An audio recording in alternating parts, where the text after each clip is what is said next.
जय माता दी। अल्टीमेट ज्ञान आपका हार्दिक स्वागत करता है। दोस्तों, आ रहे हैं नवरात्रि और नवरात्रि में माँ दुर्गे की विशेष पूजा की जाती है और माँ दुर्गे के 9 अलग अलग रूपों की भी पूजा की जाती है। पर आज मैं जो बात आपको बताने जा रहा हूँ वह पूजा तो है ही है, लेकिन वह शत्रु दमन के लिए आपके विशेष काम आने वाली है। दोस्तों, माँ दुर्गे के हाथ में आपने अस्त्र शस्त्रों को देखा होगा। अब चक्र, गदा, धनुष, फरसा, तलवार और इनके साथ में आपने विशेष रूप से त्रिशूल को देखा होगा।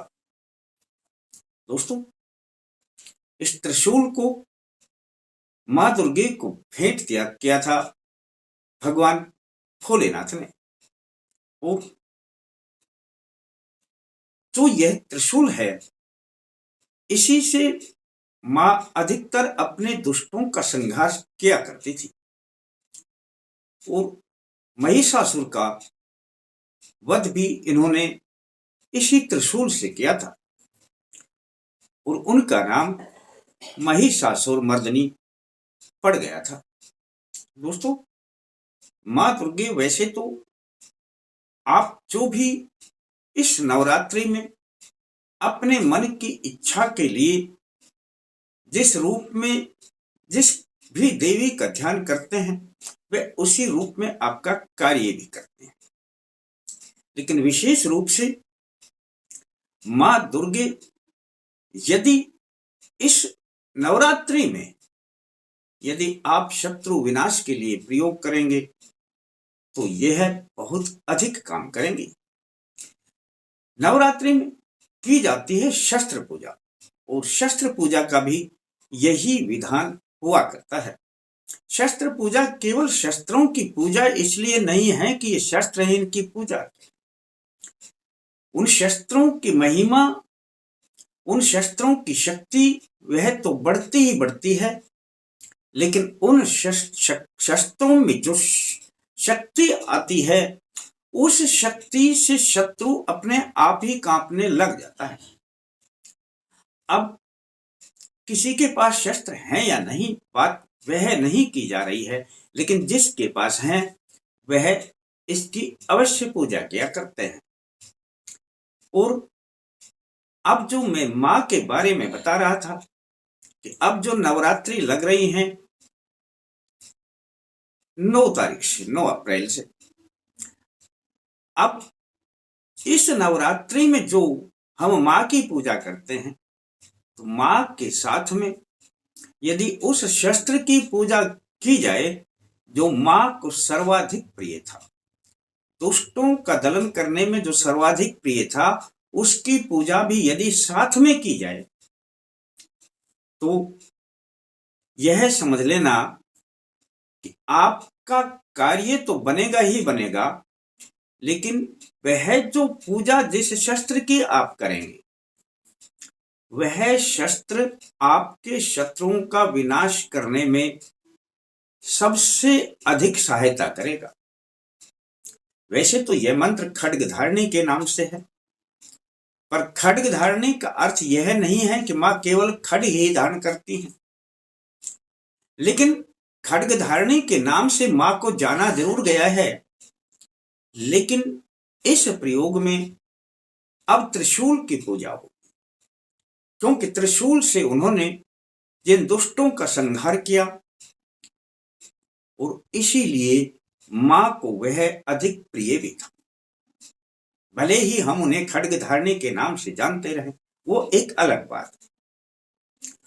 और आपको करना भी कुछ नहीं, एक बस त्रिशूल अपने बाजार में मिल जाया करता है, कैसा भी हो, छोटा हो, बड़ा हो और बड़ा हो, हर प्रकार के त्रिशूल, सुंदर से सुंदर त्रिशूल, डिजाइन वाले त्रिशूल मार्केट में मिलते हैं। आपने उस त्रिशूल पर अपनी माँ की एक चुनरी जिस पर जय माता दी लिखा होता है, उसके 3 जो ऊपर त्रिशूल टाइप में है उनको छोड़ देना नीचे उस डंडी पे और चुनरी लपेट देना। बस चुनरी लपेट कर लाल धागा बांध देना ताकि चुनरी इधर उधर ना जाए। अब आपका यह त्रिशूल पूजा के लिए तैयार है और माँ के मंत्रों से यदि इस त्रिशूल की पूजा करेंगे, ये पूजा तो अपने आप ही हो जाएगी। आपने सिर्फ माँ के मंत्र बोलने हैं। इस त्रिशूल पर आपने कुमकुम का तिलक लगा देना है। नवरात्रि से यदि आप इसे 9 दिन कर लेते हैं तो 9 दिन में करना भी क्या है, माँ से सिर्फ अपनी अर्जी लगानी है कि माँ मेरे शत्रुओं का विनाश करें, शत्रु स्वयं ही संघर्ष करके लड़ते रहे, शत्रुओं से मुझे दूर रखें और मेरे शत्रुओं को मुझसे दूर रखें। इतनी आपने अपनी अर्जी लगानी है और माँ के इन मंत्रों को 21 बार पढ़ना है। पूर्व की ओर मुख करके बैठ जाएं या किसी ने नवरात्रि में अपनी माँ की स्थापना कर रखी है तो फिर कहना ही क्या है, उसी चौकी पर इस त्रिशूल को रख दे, सामने चौकी पर नीचे इस तरीके से लिटा दे, बस हो गया। यदि कोई अपनी नवरात्रि में चौकी नहीं बिठाता है या किसी को नहीं पता इस बात का,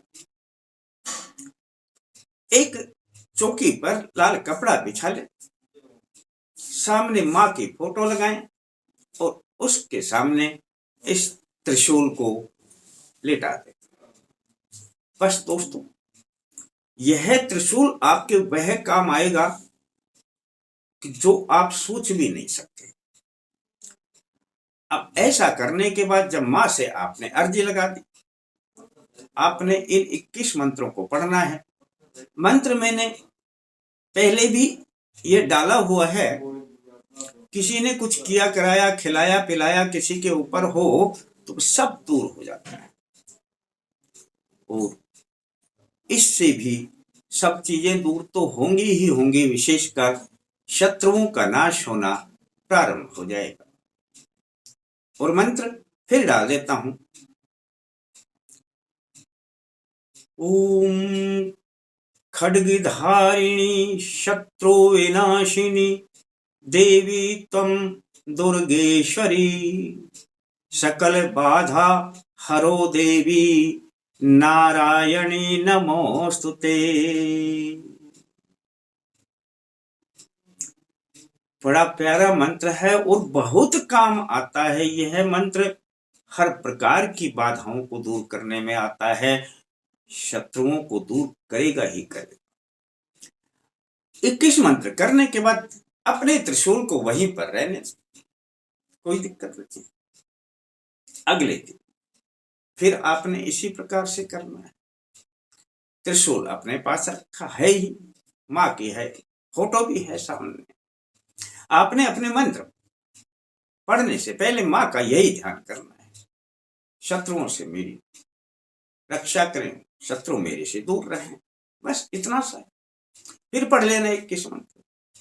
9 दिन यदि आपने दोस्तों ऐसा कर लिया, अब यह जो त्रिशूल है यह इतनी रक्षा करेगा आपकी, एक तरीके से शस्त्र पूजा भी होगी, माँ की पूजा भी होगी और इस शस्त्र से जो शक्तियां प्राप्त होंगी आपको, शत्रु को टिकने नहीं देगी। शत्रु कहां टिकेगा? अब ये शक्तियां आपको दिखाई नहीं देती, लेकिन इन शक्तियों का काम फिर प्रारंभ हो जाता है। इस त्रिशूल को अपने पूजा स्थान में रखें या पूजा स्थान के बराबर में अच्छी प्रकार से टांग दें। टांगते हुए ध्यान रखें त्रिशूल के तीनों भाग ऊपर होने चाहिए।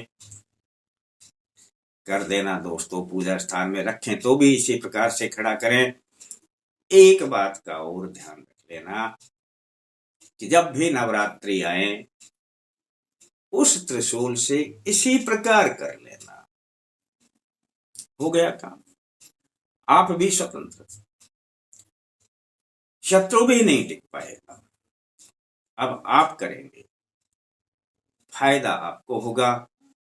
नवरात्रि में यदि कोई ये सोचे कि मैं 9 दिन पूरे नहीं कर सकता, या किसी को यह वीडियो लेट मिलता है, तब अगर आपके पास 2 या 4 दिन ही शेष रहते हैं और तब करें, या 1 दिन ही करें, 2 दिन करें, 3 दिन करें, तब कम से कम 1 माला का जप इस मंत्र से अवश्य करें। वैसे अगर रोजाना 21 मंत्र करें तो अति उत्तम। अच्छा लगता है तो अपने दोस्तों को बताएं। आपके लिए सिर्फ इतना ही, अच्छा लगे तो लाइक करें। शेष फिर मिलते हैं दोस्तों नए अंक के साथ। तब तक के लिए जय माता दी।